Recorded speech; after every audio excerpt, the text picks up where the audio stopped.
Assalamualaikum warahmatullahi wabarakatuh. Perkenalkan nama saya Endani Rahmawati, NRP 204010045. Dan teman saya, Aisyah suatu Nasana dengan ERP 2040 di sini kami akan mempresentasikan chapter 1 yang berjudul Menciptakan Nilai dalam Ekonomi Layanan. Beberapa pertanyaan dalam bab ini. Satu, bagaimana kita mendefinisikan apa itu nilai dan apa itu layanan. Dua, apakah manfaat dan tujuan dari layanan. Tiga, bagaimana kita mengetahui kategori layanan dalam pemrosesan. Empat, apakah layanan akan menimbulkan tantangan yang berbeda pada pemasaran. Lima, bagaimana kita mengetahui rantai keuntungan dalam layanan. Enam, bagaimana kita mengetahui tentang strategi layanan. Apa itu nilai? Menurut Kulokon, nilai adalah konsepsi tersurat atau tersirat yang sifatnya membedakan individu atau ciri-ciri kelompok dari apa yang diinginkan, yang mempengaruhi tindakan pilihan terhadap cara, tujuan antar tujuan akhir. Apa itu layanan? Layanan adalah kegiatan ekonomi yang dilakukan oleh satu pihak ke pihak lain. Seringkali berdasarkan pertunjukan ini membawa hasil yang diinginkan kepada penerima, objek atau aset lainnya. Tujuan dan manfaat layanan. Tujuan sistem pelayanan adalah memberikan pelayanan yang dapat memenuhi dan memuaskan pelanggan atau masyarakat serta memberikan fokus pelayanan kepada pelanggan.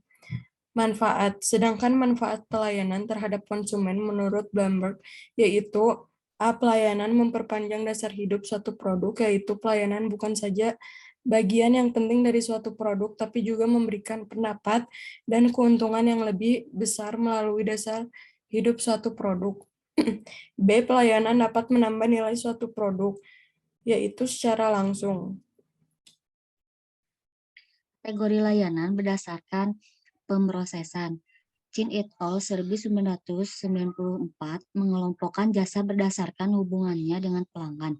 Satu, pada jasa murni, pelanggan harus menunjukkan produksi jasa, misalnya rumah perawatan dan rumah makan cepat saji.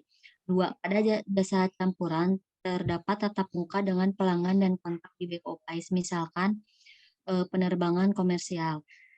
Tiga, pada jasa pemanufakturan yang diandaikan, pura-pura tidak ada tatap muka langsung dengan pelanggan seperti kartu kredit. Layanan menimbulkan tantangan yang berbeda. Satu, sebagian besar layanan tidak dapat diinvestasi, yaitu output mudah rusak. Elemen tidak berwujud biasanya mendominasi penciptaan nilai, yaitu layanan secara fisik tidak berwujud. Dua, layanan seringkali sulit dipahami, yaitu layanan tidak berwujud secara mental.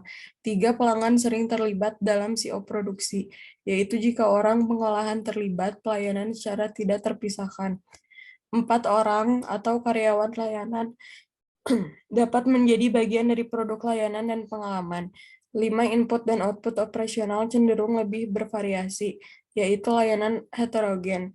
6, faktor waktu sering mengonsumsikan sangat penting, misalnya manajemen kapasitas.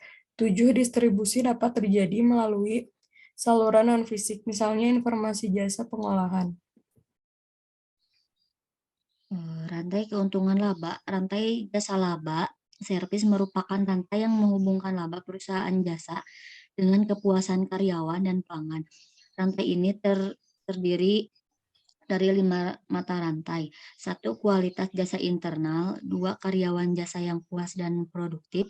Tiga, nilai jasa yang lebih besar. Empat, pelanggan yang puas dan setia. Lima, laba serta pertumbuhan jasa yang sehat. Apa itu strategi layanan? Strategi pelayanan adalah cara bagaimana menyikapi suatu keadaan dan kenyataan dengan memberikan solusi untuk mampu keluar dari keadaan tersebut. Sekian dari saya dan teman saya. Assalamualaikum warahmatullahi wabarakatuh. Warahmatullahi wabarakatuh.